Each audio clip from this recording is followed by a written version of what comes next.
जीवन हमें एक मौका देता है, इसलिए जब भी सही कॉलेज चुनने का समय आए तो सिर्फ मंगलायतन यूनिवर्सिटी आपके बेहतरीन भविष्य और सर्वांगीण विकास के लिए।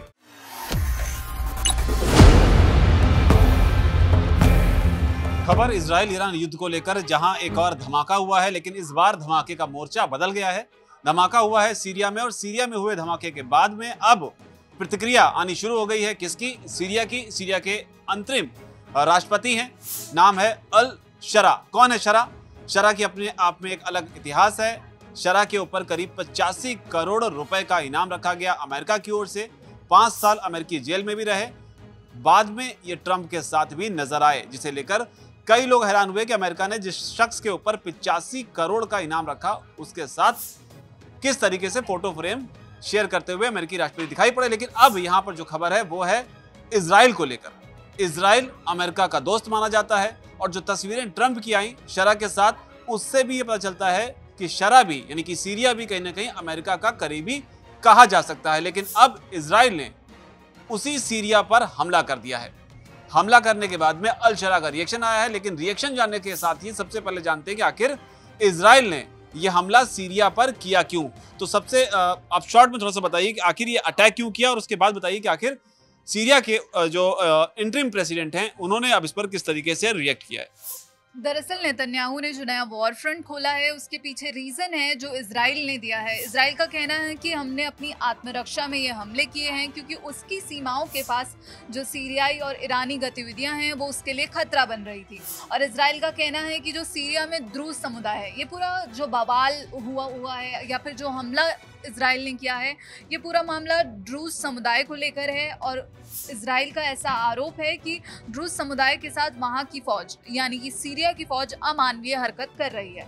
सीरियन फौज से लड़ाई में द्रूज समुदाय के लगभग 300 से ज़्यादा लोगों की मौत हो गई है, और उसी का बदला लेने के लिए जो है इजराइल ने यह हमला किया, या यूँ कहिए कि सीरिया की फौज को रोकने के लिए इजराइल ने यह हमला किया है। मतलब इजराइल जो है वो कहीं ना कहीं ड्रूज समुदाय जो आप बता रही हैं, उनको जो है डिफेंड कर रहा है यहाँ पर। अब इस हमले के बाद में सीरिया की तरफ से क्या रिएक्शन सामने आया है?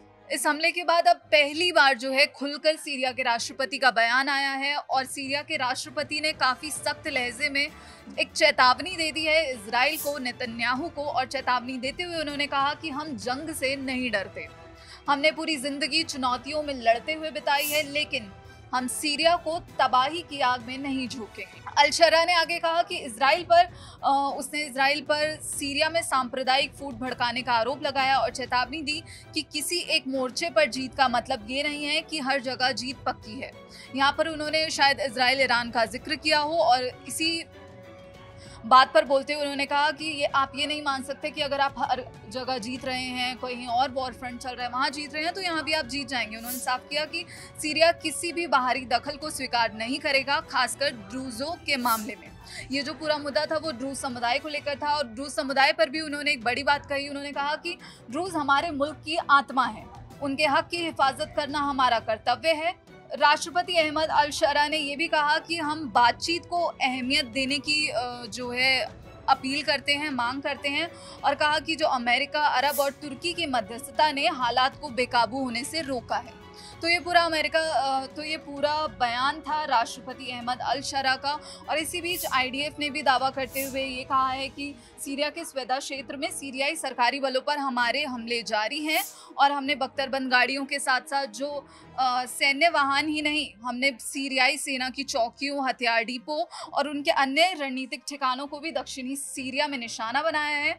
और ये हमले ऐसे समय में हो रहे हैं जब ये जो हमले हो रहे हैं इजराइल की तरफ से, ऐसे समय में हो रहे हैं जब सीरियाई सरकार विरोधी गतिविधियों में इजाफा देखा जा रहा है। तो पूरा मामला है। तो इससे पहले खबर आ रही थी किस तरीके से डिफेंस हेडक्वार्टर को जो निशाना बनाया गया, लेकिन जो आईडीएफ की ओर से, यानी कि जो इजराइल का रक्षा विभाग है या जो उनकी सेना है, उनसे साफ तौर पर कहा गया कि इसके अलावा भी कई जगहों पर जो है वो अटैक किए जा रहे हैं। सीरिया साफ तौर पर यह कह रहा है कि जो कोई भी देश आमतौर पर युद्ध जैसी स्थिति में कहता है कि हम युद्ध से डरते नहीं है, लेकिन हम नहीं चाहते हैं कि युद्ध हो। अब आगे इसमें किस तरीके से अमेरिका रिएक्ट करेगा, क्योंकि तस्वीरों के जरिए या बाकी इक्वेशन को देखें तो कहीं ना कहीं सीरिया और इजराइल दोनों ही अमेरिका के एक अच्छे सहयोगी जो है वो कहे जा सकते हैं। इसके अलावा तुर्की की मध्यस्थता का जिक्र जो है यहाँ पर सीरिया की ओर से किया गया है। तो दिलचस्प होता हुआ इक्वेशन यहाँ पर बनता हुआ दिखाई पड़ रहा है आपको।